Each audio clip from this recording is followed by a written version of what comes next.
When it comes to ARK, building a good crafting station can be hard, so we proudly present Top 5 Crafting Stations on ARK.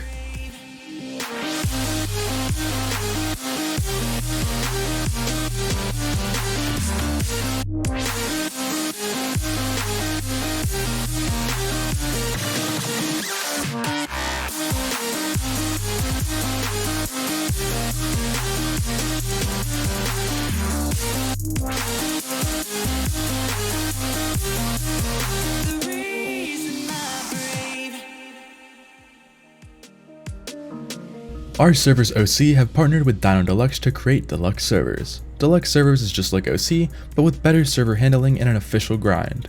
Deluxe offers 3x harvest, lag-free servers, an in-game shop, no pay to win, 5x breeding, new player protection, 3x experience, and more. And come join Deluxe today and get up to 1 week of new player protection. And coming at number 5, this is our first crafting station.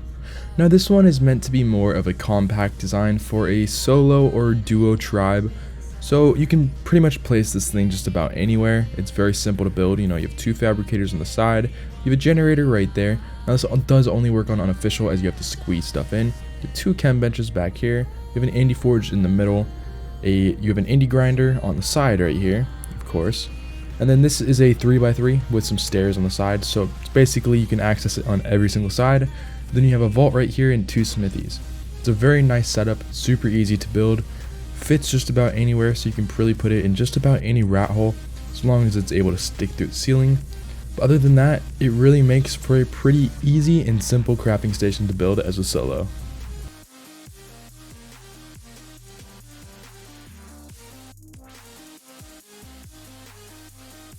And coming at number 4, this is our 4th crafting station. Now this one is pretty similar to the first one, it's just a bit bigger than the last one. So this is a 5x5, and having it as a 5x5 allows for a lot more space. So not only do we have 2 layers on here, which means that we have 1 layer on the bottom and then we have 1 layer on top, which makes it a lot easier to basically access more things at once. But you have 3 smithies here, a bed here, you have 1 grill, 1 cooker, 1 refrigerator, you have 5 vaults, which is a pretty good amount of storage for this little place. Then you have not a tech generator, a regular generator in the middle. Basically power this, and you only really need 1 cable and an outlet to power the whole thing. And then of course you have your indie forge on top. Now I tried to make sure that it was accessible for every single area, so basically you could walk around in the first layer and the second layer. A little tricky to do for the second layer, but I got it to work pretty well. But it's a nice crafting station, a little bit bigger, so if you're looking for a little bit of a bigger size, this is great for you. And coming at number 3, we have our next crafting station.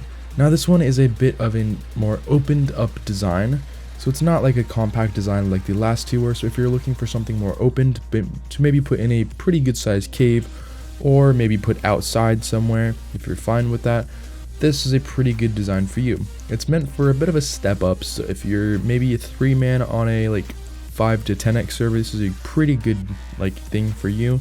It's a nice little layout. You got some turrets on each corner, up on the ceilings, and then up on the foundations.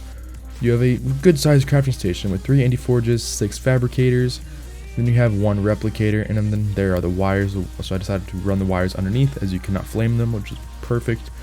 Then you have 6 chem benches sitting right here, and then you have 3 smithies, and then above that is of course your replicator.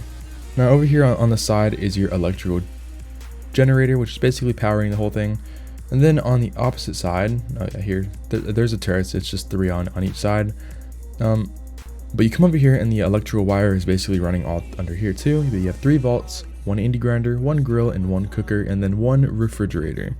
Now it's a pretty simple design to build, really easy to build too. I mean, you get this thing built in easily 10 minutes if you have all these stuff for it. Super easy, it's a nice open design and works for a good sized tribe. And coming at number 2, this is our bigger version of the last crafting station. It's literally pretty much the same layout, just a lot bigger for a bigger tribe that's looking to craft a lot more stuff and take it another step up. Now, of course on the sides it is the same defense, but we decided to add a lot more heavies on the top and in the bottom. So if you want to add more heavies, I highly recommend that, especially if this is outside. If it's outside, build more heavies on it.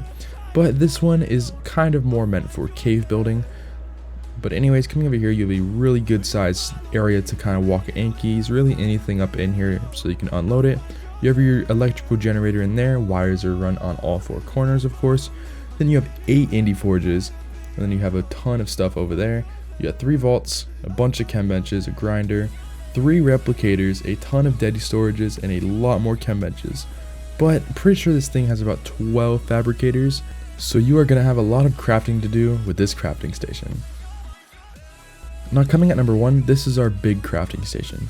Now this is really meant for any major sized tribe looking to kind of throw this really anywhere. Now it can go outside or it can go in a cave, but it has built-in like defense on the top to kind of stop people from being able to drop stuff on it to kind of get this thing taken down. You know, it's your main crafting station, you're going to want a lot of defense on it, so why not put a lot of turrets on it as well. This thing has about 92 turrets I believe on the whole thing. It doesn't look like it, but it actually does. Now this thing has it on every single corner. There's not one area in here that is missed for defense, for the defense wise of course, and it has pretty much every single thing that you can think of, with some included designs that I've seen a lot of people use in a lot of base tours, which I'll show you guys that in a second. But let's start with coming over here. So you have 6 vaults just for some extra storage, and this is the design. So you have replicators sitting on top and then deady storages underneath. Now by having these deady storages on the ground go underneath, it allows you to walk underneath these tech replicators without getting stuck on them like you normally would. Now it's a pretty nice design. You're able to craft and then instantly load them straight into the deady storages, making it a lot easier versus having to go travel across the whole crafting station, you know, throw it down, whip it up, throw it down. It gets kind of frustrating. Then in the middle we have a double-sided kind of like a main area, because usually I only do about one side, and I was like, hey, let's switch it up, let's add a double-sided one. So if you're a tribe of, you know, 10 people or more, you can craft a ton of stuff at one time. So you have 2 sides of this, which will make it very easy for each person to be crafting a ton of stuff. Then over here you have some indie grinders, 2 cookers, 2 grills, a good amount of refrigerators, and then some extra storage vaults over here.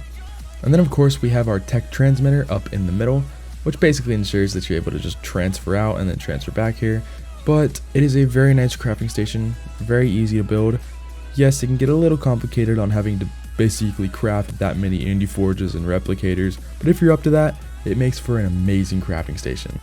But anyways, that's it for today's video. We hope you guys enjoyed. Don't forget to leave a like if you're new and hit that subscribe button, and go comment down below on what you guys think that we should be making next for video wise. But anyways, thanks for watching.